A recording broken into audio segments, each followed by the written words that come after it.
When a ship or a life raft is in trouble, rescuers need to find it as quickly as possible. That's where a SART, or Search and Rescue Radar Transponder, comes in.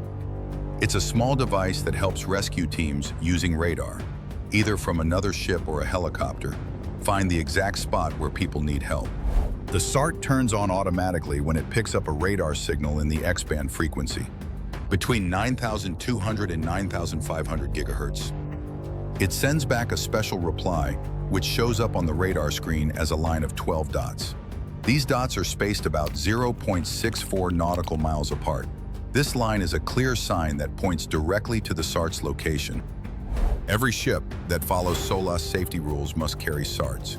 It's part of the global GMDSS, Global Maritime Distress and Safety System, which helps people in emergencies at sea. If we already have an EPIRB, why do we also need a SART? The answer is simple. EPIRB, Emergency Position Indicating Radio Beacon, sends a distress signal to satellites, which then alert rescue services on land and give them your general location. SART works differently. It doesn't use satellites and doesn't send your coordinates. Instead, it sends out a signal that rescuers nearby can see on radar. SART should always be easy to grab in an emergency. It's usually stored near the ship's bridge or with the life rafts. When people abandon ship, they take the SART with them and mount it upright on a sticker pole so the signal can reach far. Tests have shown that height makes a big difference. If the SART lies flat on the floor of the raft, rescuers might only spot it from 1.8 nautical miles away. If it's standing upright, that distance grows to 2.5 miles. If it floats next to the raft, it can be seen from about 2 miles. But if you lift it even 1 meter above the water, the signal can reach 8 to 9 miles. That's why proper setup is so important.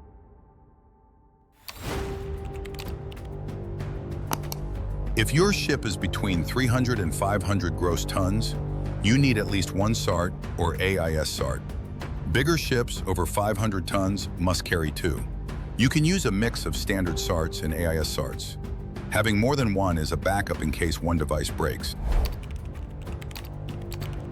Only X-band radars, 9,200 to 9,500 gigahertz, can see the SART signal. These are the common marine navigation radars on most ships. S-band radars, which use lower frequencies, around 3 gigahertz, won't pick up the SART. So during a rescue, make sure the X-band radar is turned on. Once the SART is active, it sends 12 radar pulses. Each one shows up on the radar as a small dot. These dots form a straight line with about 0.64 nautical miles between them. If the ship gets closer than 1 mile, the radar will also show fainter dots between the strong ones. These are called fast sweeps. It's a very unique look that tells rescuers exactly what they're seeing. But here's a tip. If the ship is more than 1 mile away, the first dot might appear slightly farther than the SART's real position, about 0.64 miles off. As the ship gets closer, this error goes down to about 150 meters. That depends on things like the antenna height, radar power, and weather. If your ship's radar is 15 meters high, it can usually pick up a SART from 5 to 10 miles away. If you're in a helicopter, the signal might reach up to 30 miles. Tests show that even if the SART is only 1 meter above the water, it can still be seen from 9 miles away. Raising it higher always helps the signal go farther. Some things can mess with the SART signal. The canopy of a life raft might contain carbon fiber, which blocks radar. Metal objects, reflective tapes, or battery packs can also cause problems. Also, if you're holding the SART too low, like below 1 meter above water, parts of the signal can get lost. Strangely enough, waves help. The rocking of the raft helps the signal break free of those dead spots and reach the radar. Use a radar scale between 6 and 12 nautical miles. The SART's full signal pattern is about 9.5 miles long.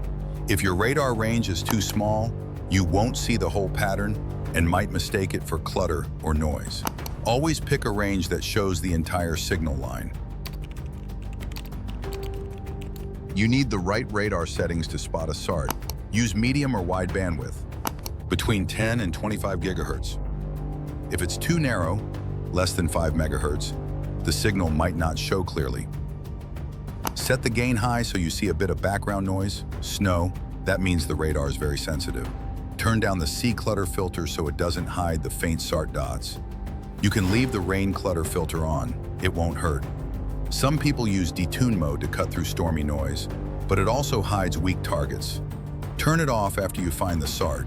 Modern radars let you choose between manual and automatic filters. Start in manual mode to make sure nothing is missed, then try auto mode if needed. When you get close to the SART, you might see rings or arcs around it on the radar screen. These are called side lobes, a type of radar reflection. They can look like noise, but sometimes they help confirm that a SART is really nearby. You can adjust the sea clutter settings to reduce side lobes, but don't overdo it. You might block the real SART signal too. Most SARTs have a test button.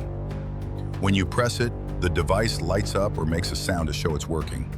There are usually clear signs to show what the SART is doing, like if it's on, in standby, or in test mode.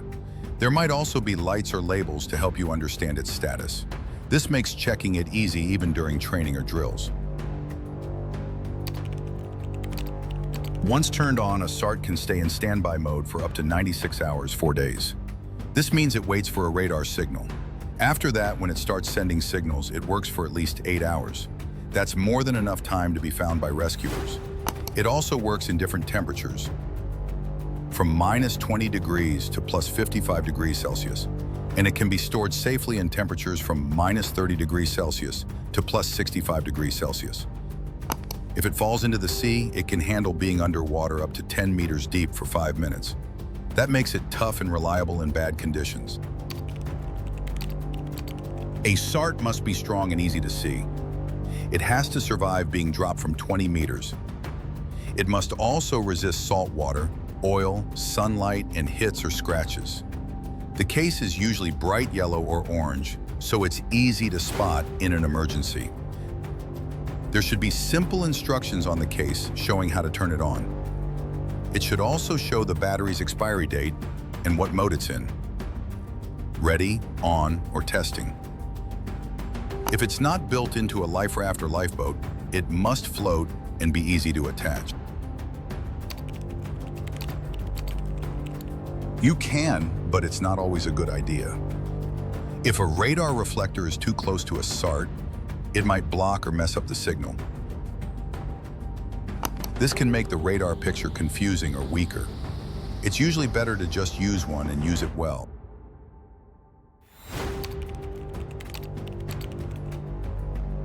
AIS-SART is a newer version of the regular SART. It doesn't wait for a radar to find it. Instead, it sends out its own message using AIS, Automatic Identification System. This includes GPS position, speed, and status, like SART active. It has its own GPS to find its location and starts sending within 1 minute after turning on. If GPS isn't ready yet, it sends fake coordinates until it gets a real fix. The signal goes out on 2 AIS channels for better reliability. AIS-SART can be seen by ships or aircraft with AIS receivers. Its range from a 1 meter high position is 5 to 9.5 miles. From a plane, it can be received from 25 to over 100 miles away, depending on altitude. On an AIS screen, it looks like a circle with a cross inside and the label SART active. On older displays, it may look like an unknown ship target with distance and direction. For tests, AIS-SART sends out 8 short messages. If no GPS or time is found, it uses fake values. When testing ends, it stops sending. SART and AIS-SART are small devices that can save lives. They help rescue teams find people fast, even in bad weather or rough seas. Knowing how they work, how to set them up, and what their signals look like is important for every sailor. Choosing the right radar settings, keeping the SART in a good spot, and understanding what to look for on the screen can make a huge difference in an emergency. Every minute counts, and these devices help bring help faster. In the end, it's not just about having the right gear. It's about knowing how to use it when it matters most.